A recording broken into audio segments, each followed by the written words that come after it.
Halo teman-teman semua. Kami mahasiswa program studi manajemen Fakultas Ekonomika dan Bisnis Universitas Majalengka. Perkenalkan, saya Irama Sahanda. Saya Mela Mutiara. Saya Nabila Nurnafiah. Saya Tanti Oktaviani Priyatna. Pada kesempatan kali ini kami telah melaksanakan observasi dan wawancara secara langsung pada salah satu UMKM yang ada di Majalengka.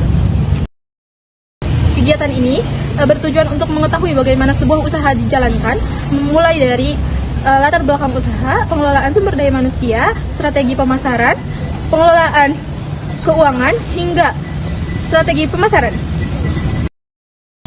Melalui kegiatan ini, kami berharap dapat memperoleh wawasan dan pengalaman secara nyata mengenai dunia kewirausahaan, khususnya pada sektor UMKM.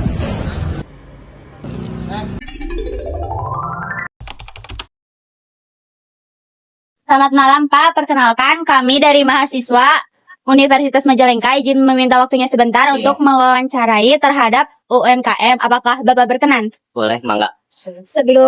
Sebelum mulai, boleh kami tahu siapa nama Bapak? Dan Perkenalkan sebelumnya, nama saya Yoga Santika. Di sini berarti saya sebagai pemilik usaha ya, owner lah, bisa dibilang seperti itu. ya, kalau boleh tahu nama usahanya apa ya Pak? Nama usahanya Bakul Angkringan. Bakul Angkringan. Sudah berapa lama Bapak berjualan di sini? Kalau berapa lama Bakul Angkringan itu mulai dari 24 Desember 2021 sampai sekarang. Apa yang menjadi motivasi Bapak untuk mendirikan usaha ini?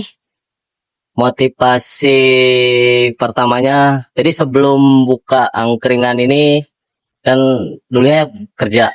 Ya, kerja di pemerintahan. Nah, sebelumnya itu pernah kuliah di Jogja. Kalau Jogja kan terkenal kuliner sama angkringan. Nah, 4 tahun di sana, tahu angkringan. Pas pulang ke sini kerja, punya ide, coba-coba pengen buka angkringan di sini. Akhirnya buka. Jadi, sebelum membuka usaha angkringan ini, apakah Bapak sudah punya pengalaman di bidang ini atau belajar secara otodidak? Kalau pengalaman belum punya, oke. Cuman ya belajar otodidak semua. Otodidak semua. Oke. Jadi dari awal berdirinya angkringan ini, apa saja perubahan atau kemajuan yang paling terlihat sejak awal dibuka ya? Perubahan selama 5 tahun berjalan ya Bakul Angkringan. Yang paling signifikan itu tempat. Awalnya Bakul Angkringan itu pakai gerobak di sini di pinggir jalan, pakai gerobak, meja sama tikar cuman satu meja lah. Tikar juga ukuran 3x4 itu juga di bahu jalan ya. Berhubung mungkin ya mengganggu fasilitas umum lalu lalang kendaraan, ya akhirnya sampai mendirikan bangunan yang sekarang ini. Apa yang membuat usaha Bapak bisa bertahan sampai sekarang? Untuk bisa bertahan sampai sekarang, utamanya konsisten karena dalam usaha itu yang paling kuat ya kita harus sudah tahu lah pasti resiko usaha itu rugi udah pasti. Intinya konsisten, masih terus mengikuti zaman lah, perubahan. Sebisa mungkin kita mampu bersaing sama pasar. Menurut Bapak, apa keunggulan dari usaha ini dibanding di tempat lain? Keunggulan Bakul Angkringan dibanding tempat yang lain, karena mungkin yang jadi poin utama di Bakul Angkringan itu pelayanan sama konsumen, ramah ya. Intinya pelayanan nomor 1 buat konsumen, nomor 2 tentunya rasa, dan itu konsisten terus berjalan. Itu keunggulan utama Bakul Angkringan. Baik Pak, untuk selanjutnya yaitu mengenai sumber daya manusia. Yang pertama, siapa saja yang terlibat dalam usaha ini? Apakah Bapak mengelolanya sendiri atau bersama keluarga atau bantu karyawan? Untuk pengelolaan Bakul Angkringan itu dikelola sendiri, cuman ya ada beberapa karyawan yang bantu lah. Ada beberapa karyawan yang bantu. Kebetulan di keluarga juga orang tua usahanya bergerak di bidang kuliner.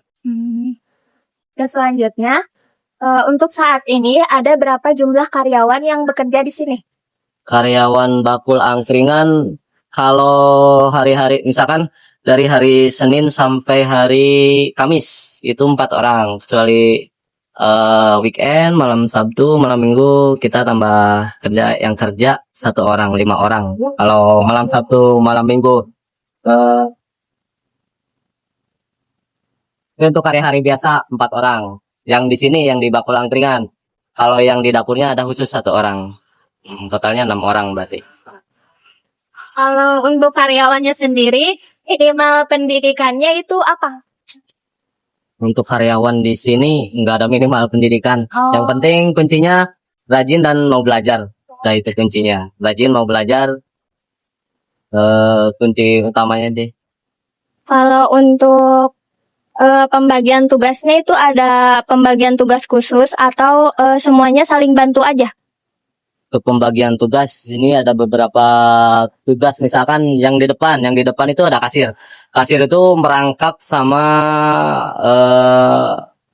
pelayanan konsumen. Misalkan ada yang beli, nah itu dari bagian kasir. Terus ada bagian yang buat minuman. Terus ada yang bagian pembakaran sama yang di dapur. Kalau untuk kriteria utama dalam mencari karyawan itu apa? Kriteria utamanya rajin, jujur dan mau belajar. Udah, itu aja modalnya. Sebelum memulai bekerja, apakah ada pelatihan atau training dulu?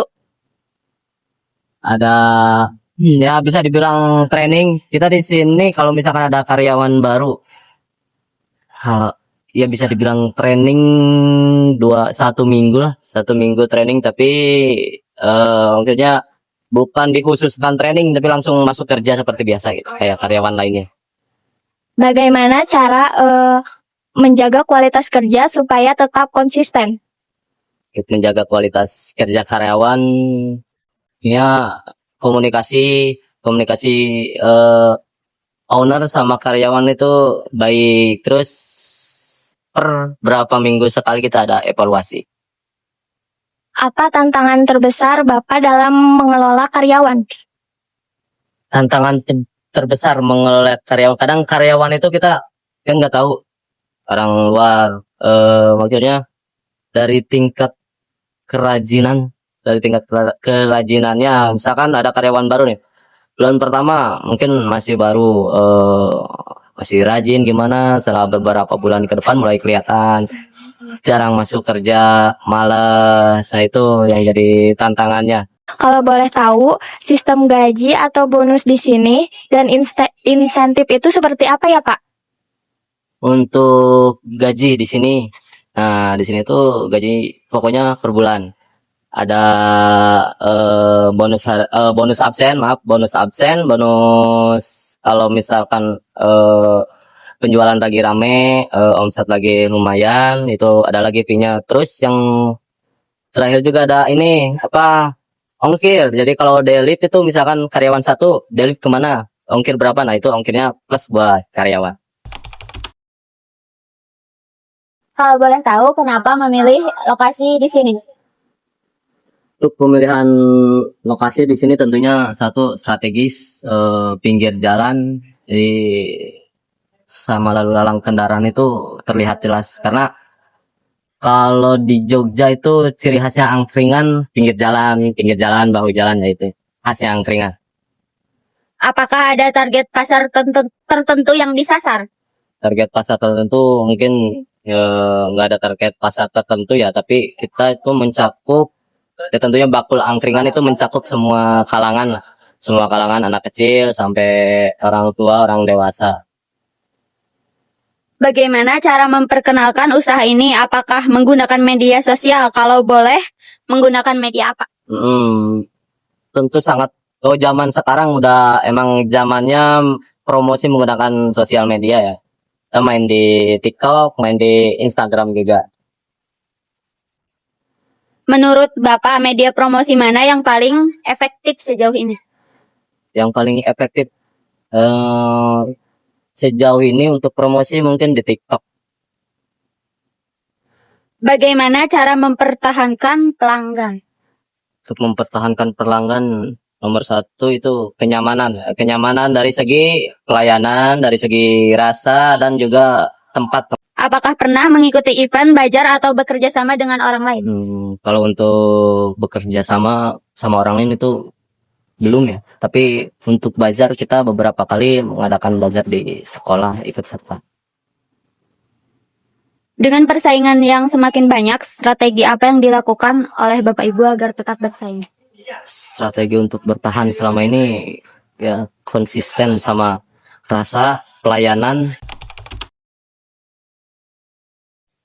Wah, ternyata menarik sekali ya dari sisi pemasaran. Ternyata banyak sekali cukup berpengaruh terhadap jumlah pelanggan. Nah, sekarang saya ingin bertanya mengenai di balik itu semua, bagaimana sih proses operasional dari angkringan bakul? Kita itu masak dari jam 8 pagi. Ya. Masak dari jam 8 pagi, nyiapin menu-menu buat nanti sore. Nah, itu ada yang ngerjain di dapur, satu orang khusus itu yang kerja di dapur.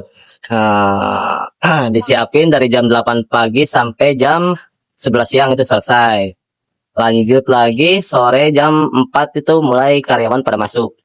Mulai buka angkringan, terus nyiapin menu-menu yang udah dimasak tadi pagi sampai malam.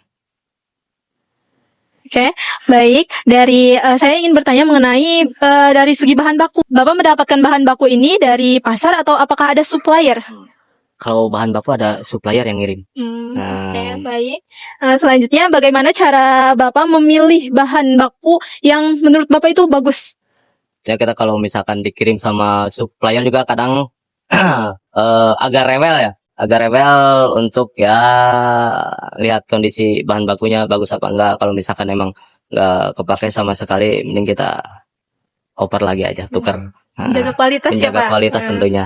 Ya, baik. Selanjutnya, apakah dari bahan baku tersebut, apakah ada yang dibuat sendiri atau memang semuanya itu mengambil dari supplier? Enggak, kalau untuk kayak daging, sate-satean itu Ya. dibuat sendiri. Kalau yang dikirim supplier mungkin makanan-makanan frozen food sama minuman-minuman kemasan lainnya. Dan apakah apa saja produk yang boleh Bapak sebutkan gitu? Apa saja produk yang Bapak jual di angkringan bakul ini?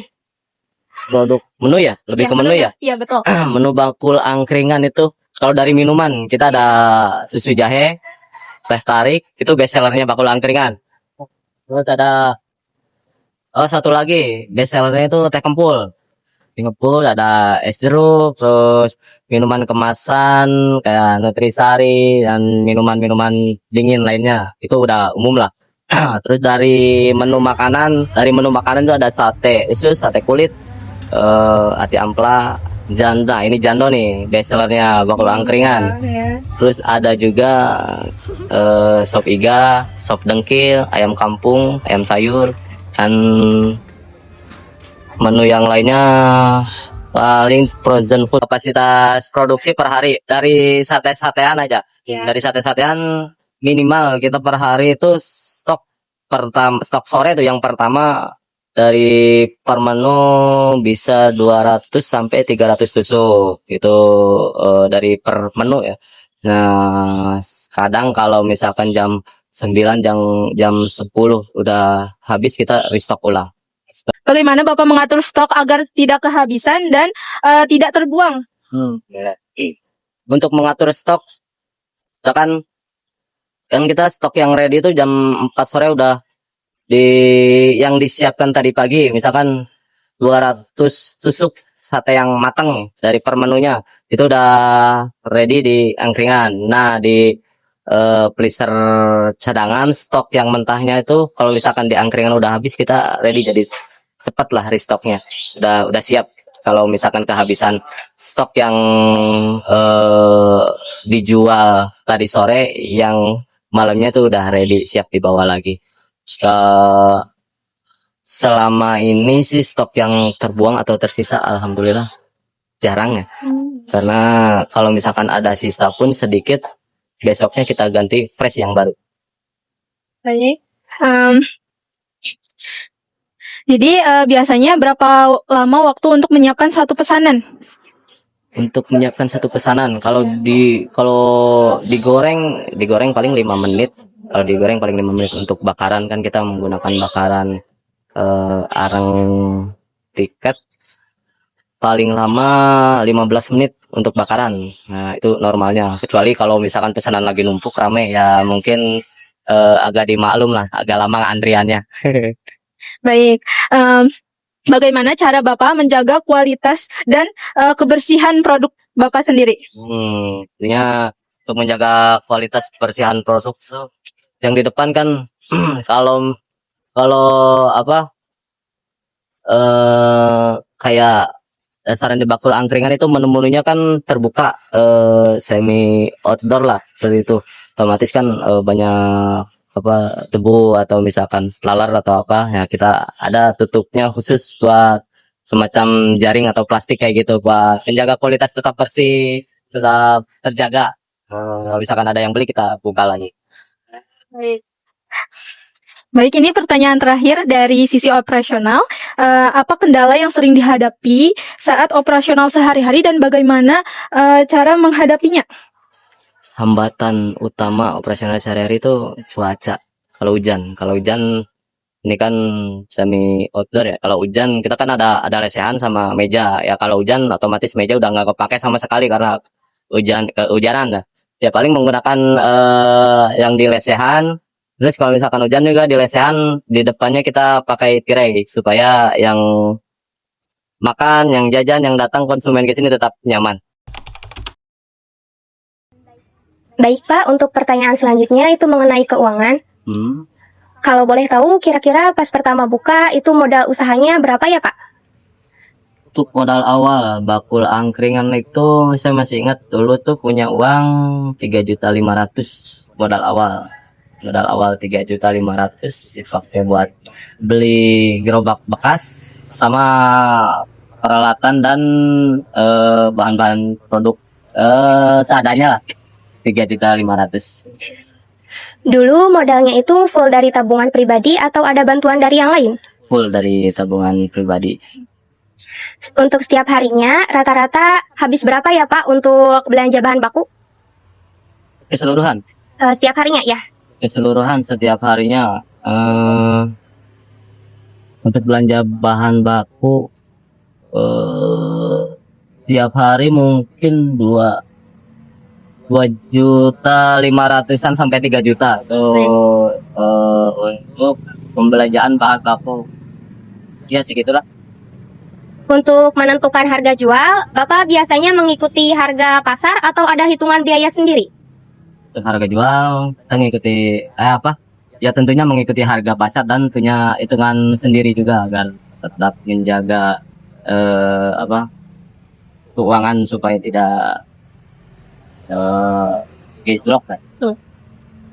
Apakah Bapak juga ada pencatatan rutin untuk pemasukan dan pengeluaran sehari-harinya? Ya pasti kalau di bidang usaha itu keuangan nomor satu, manajemen misalkan rincian apa nomor satu itu pasti ada. Supaya modal belanja besok tetap aman, biasanya Bapak ngatur uang hasil penjualannya gimana? Ini untuk mengatur belanja besok ya, misalkan hari ini kita dapat uang sekian lah. Kita lihat nih menu yang utama itu udah pasti setiap hari belanja. Iya. Nah, lihat bahan baku yang kayak misalkan dari stok minuman, terus kayak plastik, mikas, seller atau bumbu yang lainnya. Nah, itu kita belanjanya lihat yang kosong aja. Oh, buat besok nih yang kosong apa? Kita belanja. Buat besok kita kosong apa? Jadi nggak setiap hari belanja semua. Iya. Karena kita nyetok di rumah, jadi setiap harinya belanja yang kosong aja. Kalau boleh tahu, kisaran omset atau pendapatan kotor per bulannya berapa ya Pak? Untuk omset per bulan kotor ya? Iya. Rata-rata omset per bulan itu 70 sampai 80 jutaan. Biasanya penjualan paling ramai dan paling sepi itu kapan Pak? Untuk penjualan paling ramai dulu ya, penjualan paling ramai kita ada hari ramai itu bisa dibilang harinya nggak boleh anti libur karyawan. Iya. Dari hari Kamis sampai hari Minggu. Itu hari ramainya, karyawan dilarang libur kecuali ada eh, sakit atau keperluan yang penting ya. Untuk hari-hari biasanya paling hari Senin sampai hari Rabu. Kamis. Apa pesan untuk orang yang ingin memulai usaha seperti ini? Pesannya ya siap bersaing sama pasar dan mau nanggung resiko lah. Jangan takut rugi intinya kalau usaha. Apa kunci utama agar usaha dapat bertahan lama dan sukses? Untuk bertahan aja kita dalam usaha ya minimal ya konsisten, terus tentunya mampu bersaing sama pasar zaman sekarang dari segi promosi, udah main sosmed dan yang lain-lain. Apa saran dari Bapak untuk generasi muda yang ingin berwirausaha? Saran untuk generasi muda di bidang usaha itu bagus ya. Untuk anak-anak muda zaman sekarang mungkin lebih mengenal sosial media, lebih mengenal tren dan tahu lah inovasi-inovasi terbarunya, lebih kreatif. Apa harapan atau target Bapak untuk usaha ini ke depannya? Harapan utamanya buat bakul angkringan, target utama sih pengen punya tempat sendiri karena sampai sekarang bakul angkringan masih sewa atau kontrak ya di tempatnya orang lain. Kami ucapkan terima kasih kepada Bapak karena telah meluangkan waktunya dan memperkenankan kami untuk mewawancarai. Semoga kedepannya Bakul Angkringan semakin sukses. Ya, amin. Terima kasih juga buat teman-teman, sukses kuliahnya dan cita-citanya tercapai ya, menjadi orang-orang sukses. Demikian hasil observasi dan wawancara yang telah kami lakukan kepada salah satu UMKM yang ada di Majalengka. Dari kegiatan ini kami dapat memahami bahwa dalam sebuah usaha dibutuhkan pengelolaan yang baik, mulai dari sumber daya manusia, pemasaran, operasional, hingga keuangan. Terima kasih kepada Bapak Yoga selaku pemilik Bakul Angkringan yang telah bersedia meluangkan waktunya. Sampai bertemu di video selanjutnya.